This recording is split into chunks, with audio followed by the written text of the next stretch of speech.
आपको एक क्वेश्चन करवाते हैं न्यूटन्स लॉज ऑफ मोशन का। Very interesting question. देखो,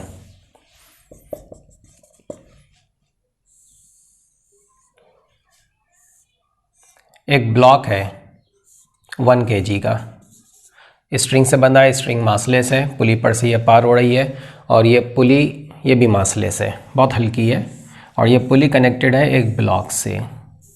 इस ब्लॉक का मास है 2 kg। ये सरफेस परफेक्टली स्मूथ है दोनों के लिए। इनिशियली ये दोनों रेस्ट में है। हमने क्या करा, इस ब्लॉक पर एक फोर्स लगा दिया हॉरिजॉन्टली राइट में, और वो फोर्स टाइम के साथ इंक्रीज हो रहा है। This is 2t Newton. Time है यहाँ पर सेकंड में, ठीक है। अब देखो, ये जो स्ट्रिंग है, this string, this can bear a maximum tension of 8 Newton, और ये स्ट्रिंग ये मैक्सिमम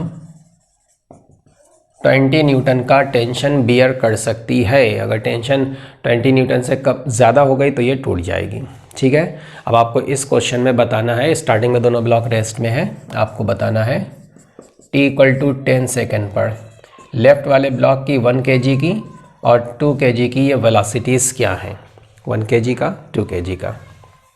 फिर आपको बताना है t = 16 सेकेंड पर इन दोनों की वेलोसिटीज़ क्या है। बस इतना सा आपको ये सब बताना है।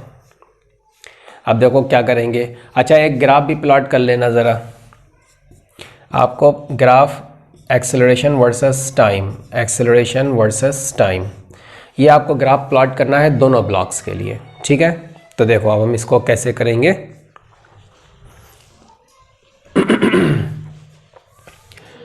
देखो, जैसे जैसे ये फोर्स बढ़ेगा, इसका एक्सेलरेशन बढ़ेगा, इसका भी बढ़ेगा। किसी टाइम t पर हम मान लेते हैं कि इसका एक्सेलरेशन है a। अब अगर इसका a है तो इस रस्सी का भी a हो जाएगा, तो पुली भी एक्सेलरेशन a से राइट में चलेगी। इसका मतलब इस ब्लॉक का एक्सेलरेशन राइट में हो जाएगा 2a।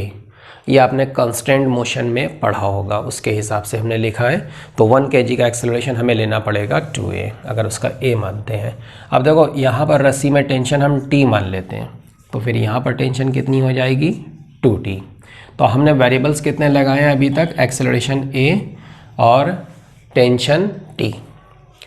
अब इस ब्लॉक के लिए हम एक इक्वेशन लिख रहे हैं 1 kg के लिए।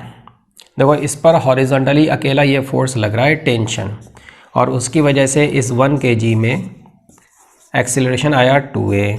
तो फोर्स = मास इंटू एक्सेलरेशन, पहला इक्वेशन। अब ये जो 2 kg का ब्लॉक है, इसके लिए अब हम इक्वेशन लिख रहे हैं।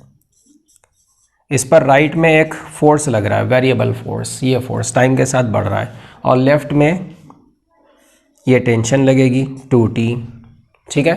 ये हॉरिजॉन्टल फोर्स है, सब वर्टिकल से हमको मतलब नहीं है। अब ये ब्लॉक राइट में मूव कर रहा है विद एक्सेलरेशन a, तो इसके लिए हम क्या इक्वेशन लिखेंगे, 2t - 2t = mass into acceleration. ये हो गया सेकेंड इक्वेशन। दो वेरिएबल्स में हमने लिख लिए दो इक्वेशंस। अब क्या करेंगे, इन इक्वेशंस को हम सॉल्व करेंगे। तो ज़रा सॉल्व करो, तो इन दोनों को ऐड कर दो तो ये कैपिटल T गायब हो जाएगा।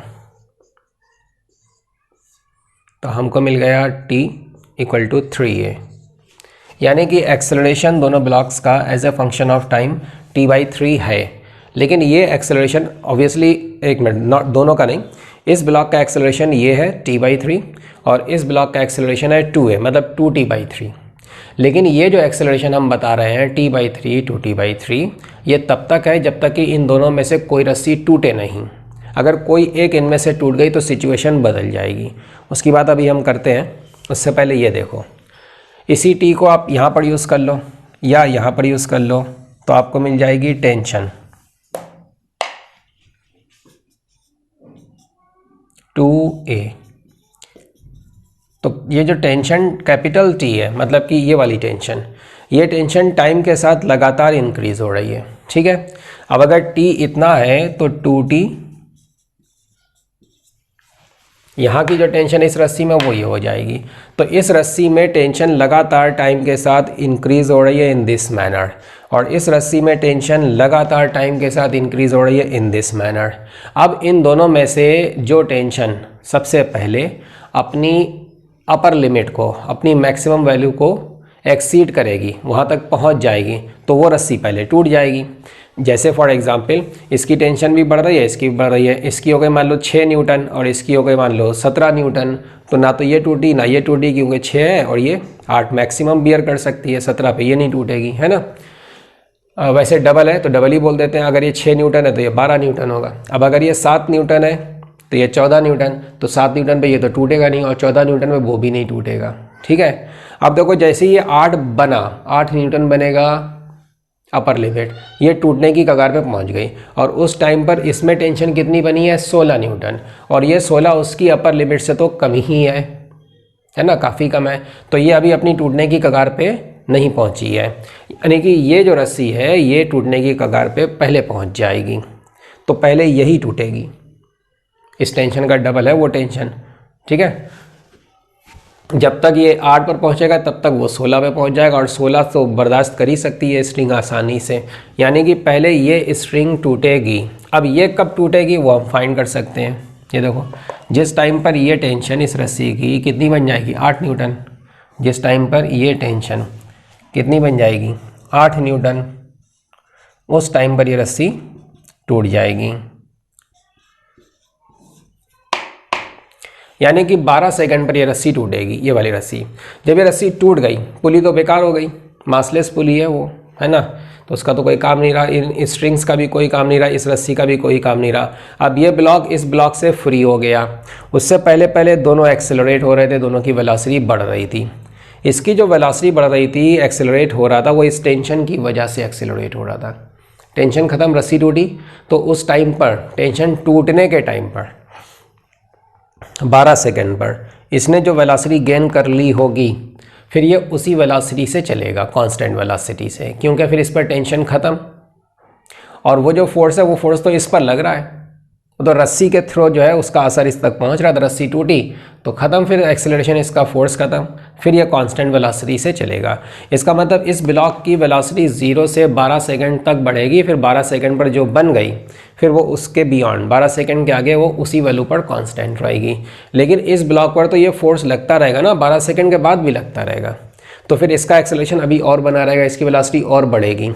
और ये जो टेंशन है ना, इसके टूटने के बाद ये भी ख़त्म टेंशन, तो फिर अब क्या होगा, अब इसका एक्सेलरेशन ज़्यादा तेज़ी से बढ़ेगा, जो खींचने वाला इधर फोर्स था वो गायब, वो अभी भी वैसे ही लग रहा है। तो हमें फाइंड करना है 10 सेकंड पर दोनों की वेलोसिटी। 10 सेकंड का मतलब अभी कोई रस्सी नहीं टूटी है, ठीक है। तो ज़रा इस ब्लॉक के लिए हम कैलकुलेट कर लेते हैं v2। Let us see what is this v2। इसका एक्सेलरेशन क्या है a, where is this a, this is a।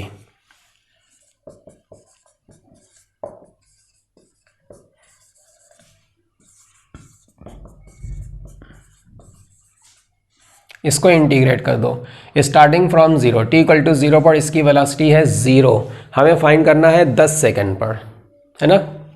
एक काम करते हैं, हम velocity as a function of time find कर लेते हैं v2, इसका v2, इसके लिए हम v2 लेंगे t टाइम पर, और इसके लिए हम v1 लेंगे t टाइम पर। तो ये इससे हमको मिल जाएगा v2 minus 0 equal to T square by 2 into 3, this is 6। ये आ गई ब्लॉक की, इस ब्लॉक की वेलोसिटी टी टाइम पर। हमें चाहिए 10 सेकंड पर, आप 10 सेकंड की वैल्यू रख दो, ये 10 सेकंड रख दो यहाँ पर, ये v2 आपको मिल जाएगा 100/6, दिस इज़ 50/3 मीटर पर सेकेंड। और आप समझ सकते हैं कि जब तक रस्सी इंटैक्ट है, टूटी नहीं है, उस टाइम तक अगर इसके एक्सेलरेशन का डबल है इसका एक्सेलरेशन, तो जो इसकी वेलोसिटी होगी उसकी डबल इसकी वेलोसिटी होगी। मतलब जब तक रस्सी कोई टूटी नहीं तब तक अगर ये v2 है तो v1 क्या बनेगा, इसका डबल, v2 का डबल होगा ये v1, तो डबल कर दो इसको, ये इतना बन जाएगा, ठीक है। These are the velocities of the two blocks before the breaking of this string। अब हमें फाइंड करना है v1 10 सेकंड पर, तो 10 सेकंड पर तो टूटेगा नहीं, तो ये हमारा एक्सप्रेशन वैलिड है, तो ये v1 आपको मिल जाएगा, t को 10 कर दो, कितना आ जाएगा ये 100/3।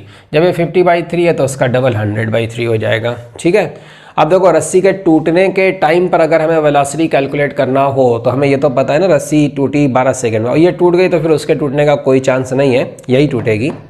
12 सेकंड पर रस्सी टूट गई तो 12 सेकंड पर आप कैलकुलेट कर लो, ये 12 सेकंड यहाँ रख दो, 12 सेकंड यहाँ यूज़ कर लो, तो just before the breaking of the string दोनों ब्लॉक की कितनी कितनी वेलोसिटी है वो आपको मिल जाएगी। अच्छा, v1 की अगर हम बात करें,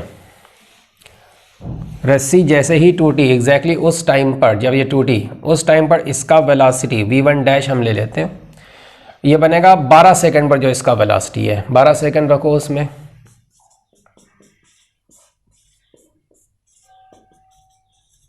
48 मीटर पर सेकंड इसकी वेलोसिटी बन गई। यानी कि उस टाइम पर इसकी वेलोसिटी कितनी होगी, इसकी आधी है ना, 48 का आधा 24, तो उस टाइम पर v2 डैश कितना हो जाएगा 24 मीटर पर सेकंड। अब देखो रस्सी टूटने पर इसकी ये वेलोसिटी ये गेन कर चुका है, तो आगे किसी भी टाइम पर अगर पूछा जाए 13 सेकंड पर, 14 सेकंड पर, 15, 16 किसी भी टाइम पर, तो ये वेलोसिटी इतनी ही बनी रहेगी। तो सेकंड पार्ट में जो पूछा गया ना 16 सेकंड पर v1 कितना है ये 48 सेकंड हो जाएगा।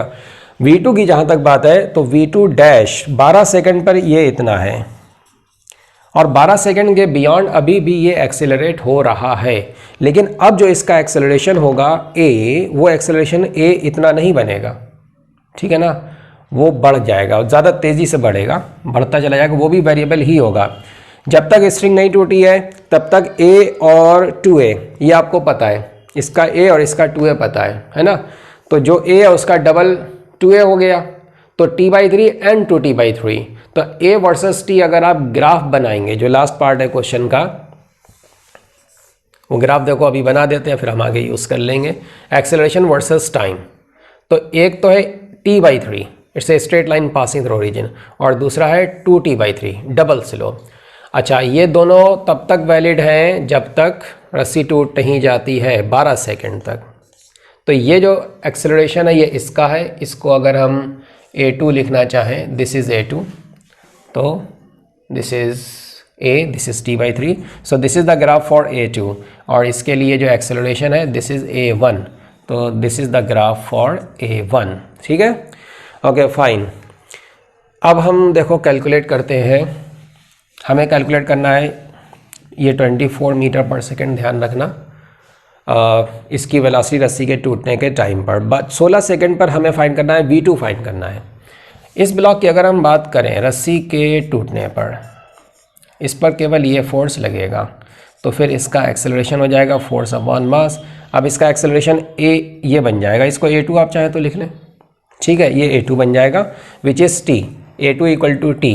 तो देखो ये जो a2 ऐसे बदल रहा था, अब ये क्या बनेगा, ये t बन जाएगा, मतलब कि इसका स्लोप, पहले तो इसका स्लोप कितना था, दिस वाज t/3, अब इसका स्लोप क्या हो जाएगा 1 हो जाएगा।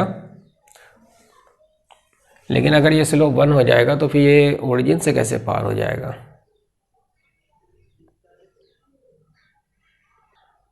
जंप मारेगा क्या, हाँ एग्जैक्टली। देखो रस्सी के टूटने के जस्ट पहले, रस्सी के टूटने, यहीं से ग्राफ कंटिन्यू असल में नहीं होगा, रस्सी के टूटने के जस्ट पहले ये टेंशन कितनी है 2 × t, t कितना था, कहाँ गया, अच्छा कोई बात नहीं, ये देखो रस्सी जिस टाइम पर टूटी ये टेंशन कितनी हो गई 8 न्यूटन, तो उस टाइम पर ये टेंशन कितनी हो जाएगी 16 न्यूटन, है ना। तो रस्सी के टूटने के जस्ट पहले इसमें जो टेंशन है वो 16 न्यूटन है, और जैसी रस्सी टूटेगी ये टेंशन एकदम से गायब होगी। वो फोर्स तो फिर भी ग्रेजुअली वेरी करेगा, लेकिन एक फोर्स जो लेफ्ट में था वो अचानक से गायब हो गया, तो जो नेट फोर्स राइट में ना वो अचानक से जंप मारेगा, जब अचानक से जंप मारेगा तो एक्सेलरेशन भी अचानक से जंप मारेगा।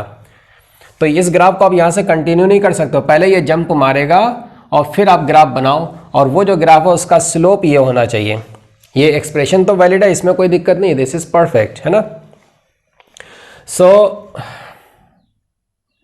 अचानक से जंप मारेगा, वैल्यू आप कैलकुलेट कर सकते हैं, उसके बाद से जो आप स्ट्रेट लाइन बनाएंगे वो ऐसी स्ट्रेट लाइन होना चाहिए जिसका स्लोप होगा t, उसका स्लोप t/3 1/3 से भी ज़्यादा है, और इस 2t/3 ये जो a1 था ये कितना था 2t/3, इसका स्लोप है 2/3, उससे भी ज़्यादा बनेगा। तो एक काम करते हैं, ज़रा हम ग्राफ और थोड़ा एक्यूरेटली बना देते हैं, कुछ ज़्यादा ही हमने स्लोप की ग्राफ बना रखा था यहाँ पर। a versus t, this is a2, this is up to 12 second, so this is the graph for a2, इसका स्लोप कितना है लिख देते हैं हम, this is t/3 which is a2। और दूसरा जो ग्राफ है, अब ये देखो a = t जैसा लग रहा है, थोड़ा और नीचे कर देते हैं इसको, यहाँ पर ले आते हैं, ठीक है।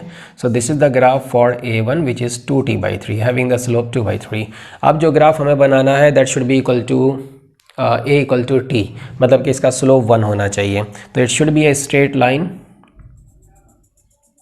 Passing through origin. तो यहाँ से चालू होकर के इसी लाइन के अलॉन्ग ये एक्सेलरेशन का वेरिएशन ऐसे होगा। सो this is the graph of a2 beyond 12 second, ठीक है। अब ये जंप जो लगा, देखो a2 यहाँ तक आते आते इतना बना था, अचानक से इतना जंप लगा। आप ये जंप चाहो तो कैलकुलेट कर सकते हो, it's very easy, no problem. और ये यहाँ तक आते आते कितना बना था, a2 है ना t/3, तो 12 सेकंड पर टूटा है, तो 12 सेकंड तक तो है ये 12 सेकंड ये दिख रहा है, तो इसको 12 सेकंड आप यूज़ करो, तो ये 4 मीटर/सेकंड तक आया था। उसके बाद अचानक से इसमें जंप लगेगा, ठीक है। कितना जंप लगेगा आप चाहो तो इससे कैलकुलेट कर लो। एक्सेलरेशन आपको पता है ना, रस्सी टूटने के जस्ट बाद t है, तो 12 सेकंड के जस्ट बाद, मतलब कि इतने टाइम पर, 12 से ज़रा सा ज़्यादा, नेग्लिजिबल अमाउंट से ज़्यादा, इतने टाइम पर इस हिसाब से a2 कितना बन जाएगा, t को रख दो 12 सेकंड रखोगे तो 12 मीटर/सेकंड बन जाएगा, ठीक है ना। तो ये वैल्यू जैसी रस्सी टूटेगी एकदम से जंप मारेगा, एक्सेलरेशन 12 बन जाएगा। जो 4 तक बढ़ा था वो अचानक से जंप मार करके कहाँ पर पहुँचेगा, 12 पर पहुँचेगा।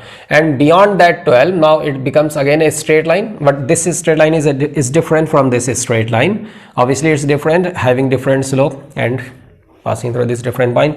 और देखो एक चीज़ ये समझो, ये लाइन कौन सी लाइन है, ये है a = t, तो ये लाइन हमने बोला था ना ओरिजिन से पार हो रही है, वो इसीलिए हम शुरू में वहीं पर रुक गए थे, क्योंकि अगर हम ऐसी लाइन यहीं से बनाना चालू कर देते तो ओरिजिन से तो पास हो ही नहीं सकती। अगर ये पास हो रही ओरिजिन से और आपको एक डिफरेंट स्लोप का लाइन बनाना है, स्लोप डिफरेंट हो चुका है, तो जब आप डिफरेंट स्लोप का लाइन कोई भी बनाओगे, इससे डिफरेंट बनाओगे तो ओरिजिन से तो पार होगा नहीं, है ना, क्लैश फंस गया था। इसलिए फिर हमने सोचा आपको भी समझ में आ रहा होगा कैसे प्रॉब्लम्स को अप्रोच करना है। ऐसा नहीं कि बस आपने a = t 1 स्लोप का लाइन फट से यहीं से बना दिया, ठीक है। तो केयरफुल रहोगे तो बीच में जो मिस्टेक्स हो सकती हैं उससे बच करके रहोगे। तो ये a2 का ग्राफ हो गया, this is equal to a = t and ये पासिंग थ्रू ओरिजिन है, ये हमने ग्राफ बनाया। अच्छा ये तो a2 का हो गया। व्हाट अबाउट a1, ये जो ब्लॉक है इसका एक्सेलरेशन क्या हुआ, तो जैसी रस्सी टूटी इसका तो एक्सेलरेशन 0 हो जाएगा। तो ये जो इस तरीके से बढ़ रहा था ना a1, ये इस वैल्यू तक बढ़ा, कहाँ तक बढ़ा, डबल, वो a था ये 2a था, तो ये 4 तक बढ़ा, तो ये कहाँ तक बढ़ा, ये 8 तक बढ़ा, और उसके बाद अचानक से ये रेड्यूस होकर के 0 बन जाएगा परमानेंट, ठीक है। तो ये हमने ग्राफ्स बना दिए, ज़रा ये और कैलकुलेट कर लेते हैं। 16 सेकेंड पर v2 क्या होगा, इसकी हमें ज़रूरत पड़ेगी, और 24 मीटर/सेकंड वेलोसिटी आ चुकी है इसकी जब रस्सी टूटी।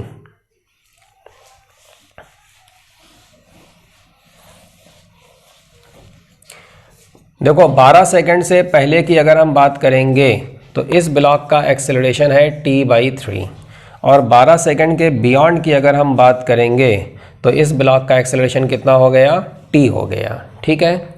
तो अगर आप 0 से 12 तक कोई भी वेलोसिटी फाइंड करना चाहते हो तो इसका इंटीग्रेशन से आपको मिल जाएगी, और 12 के बियॉन्ड फाइंड करना चाहते हो तो इंटीग्रेशन इसका करोगे तो, लेकिन उस इंटीग्रेशन में जो लिमिट्स होंगी वो 12 के आगे ही होंगी, 12 से लेकर किसी आगे की वैल्यू तक।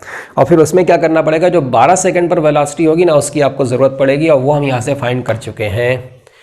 तो इस मोशन के लास्ट में 12 सेकंड पर इस ब्लॉक की वेलोसिटी अभी हमने लिखी थी, दिस वाज 24 सेकंड, ना 24 मीटर/सेकंड।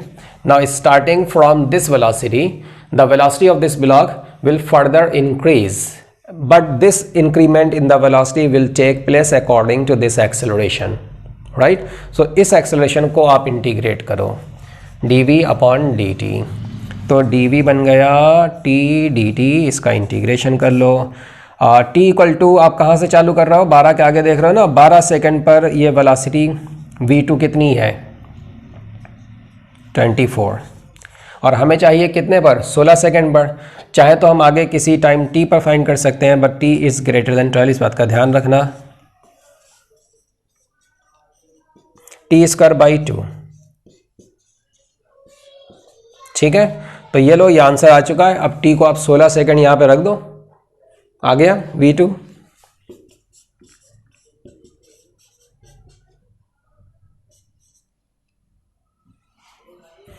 ए स्क्वायर माइनस बी स्क्वायर अगर हम लगा दें इसमें, तो 16 plus 12 28, and 16 minus 12 this is 4 upon 2।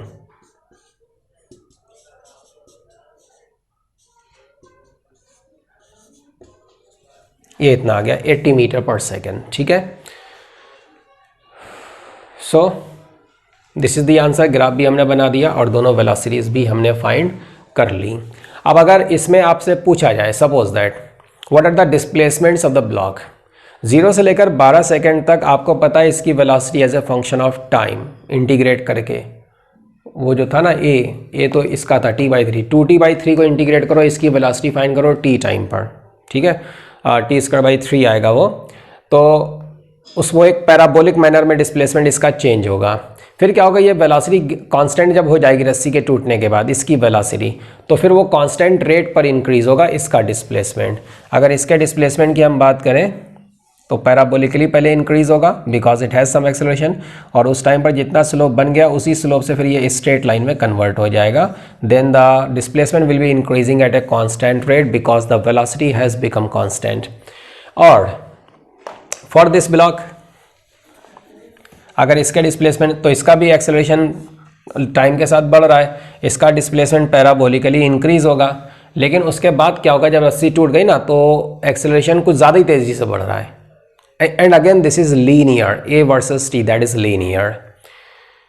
तो फिर उसके बाद डिस्प्लेसमेंट पैराबोलिकली बढ़ेगा, लेकिन ये पैराबोला उस पैराबोला से डिफरेंट होगा, इसमें स्लोप और ज़्यादा तेज़ हो जाएगा। ये जो भी पैराबोला था इससे भी एक डिफरेंट टाइप का, एक अलग टाइप का पैराबोला रहेगा। ये पैराबोला अलग है, ये पैराबोला कोई और है, ठीक है। 12 सेकंड के बियॉन्ड, तो पैराबोलिकली ही उसका डिस्प्लेसमेंट फर्दर इंक्रीज होगा फॉर दिस ब्लॉक। तो होपफुली आपकी ये बात समझ में आ गई होगी, ठीक है। अब देखो अगला क्वेश्चन करवाते हैं आपको हम।